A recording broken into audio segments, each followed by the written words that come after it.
Hey, what up, everybody? Stevie Breach coming to you. I'm on the road. I'm on my lunch today. I had to drop off a camera at Best Buy. Honestly, the last time I used it back at Bound for Glory, the freaking gimmick kept on sticking the shutter where it wouldn't want to open and it wouldn't want to close. I was able to get through that trip. Why I waited till today to turn that sumbitch in, I got no clue, but hopefully I'll get it back in time for WrestleMania. I know that I'll be checking the Geek Squad website daily, trying to see if I need another camera before WrestleMania or not, but hopefully I'll be able to get those WrestleMania access pictures. But today on my lunch, Wrestlecon finally announced their Sunday headliner, The Stinger.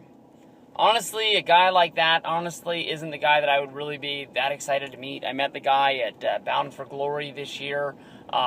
It was a privilege. It was an honor.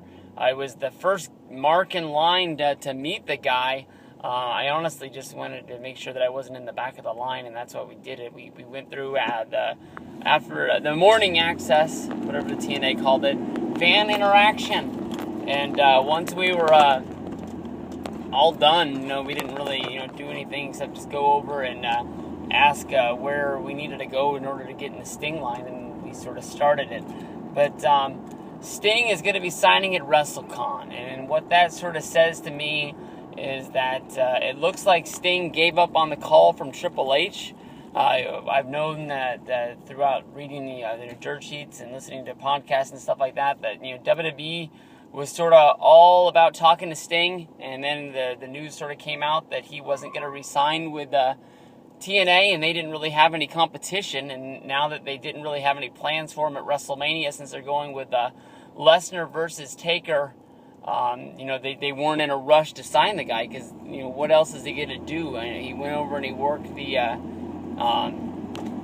in the indie show, I guess you can say it. Where was that? I can't remember. It was overseas. He had to replace Ric Flair. Colt Cabana has made many jokes about it. You can hear it on this podcast. You can hear those on his worst promo ever from last Monday. Go check that one out. He had a good little one-liner about Flair in there. But I don't know. I guess you got to think that just WWE just doesn't need Sting. I know people have been saying that they're going to wait and they're going to sign him and they're going to make sure that they can use him as one of their headlining acts for WrestleMania 31 to go against Undertaker because the show's in California and Santa Clara. I got to tell you something, because people keep thinking that they can, stay at my house and sleep on my couch and we're all going to go to WrestleMania together. I live a long fucking way away from Santa Clara. It's like a 2 to 2.5 hour drive at the most. Sting's from Southern California. It's probably going to take you a 4-hour drive to get from where he lives to get to the fucking Santa Clara where the Niners are going to play, where WrestleMania is going to be. It's California, but California's a big fucking state. Like, what if you live in one of those cities up there near Oregon where it fucking rains all the time? You really think those guys go hang out at the beach and surf all day long? Sting gave up the surfer gimmick a long time ago, brother.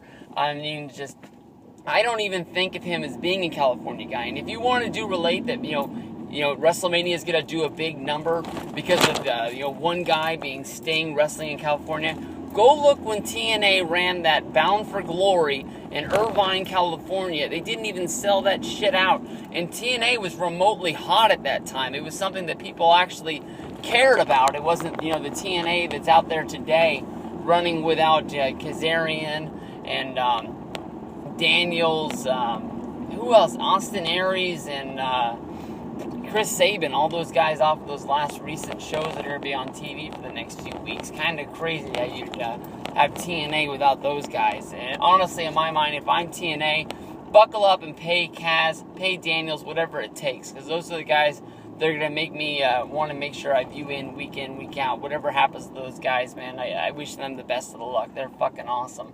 But WrestleMania a long time ago gave up on being, the one-trick pony, being that, Hulk Hogan will be the guy who sells the tickets. We bought these WrestleMania tickets like 9 months ago. We bought them fucking forever ago. It was so long ago, I don't even really remember. I think we bought them before SummerSlam, because I remember that really dipping into my funds for the summer. But, Sting's not going to help sell these tickets. Sting is fucking old. It's going to be an awesome match to see him versus Taker, but who out there really thinks that they're going to blow the house down and have some fucking 5-star spectacular? It might as well be the goddamn gimmick battle royal out there.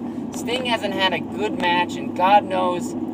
However, I don't even know. I mean, like, talking with Freaking Yeah 88 after being at Bound for Glory this year, seeing Magnus versus Sting, his hopes went out the window for having a good Sting versus Taker match, seeing how bad that Magnus match was.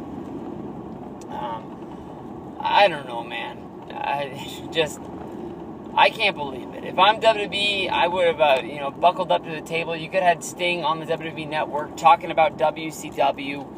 I mean, look how many people are going out of their way to watch the WCW stuff on the network. They've already came out and said that was their biggest surprise.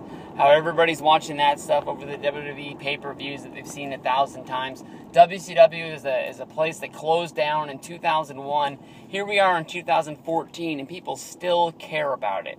Is Sting, a vital asset that's going to be to WWE? Honestly, I don't really think so. They're going to get a little bit out of it. All I really wanted from that guy to come back this year was, have his match with Taker, go into the WWE Hall of Fame, and give me that 3-disc set.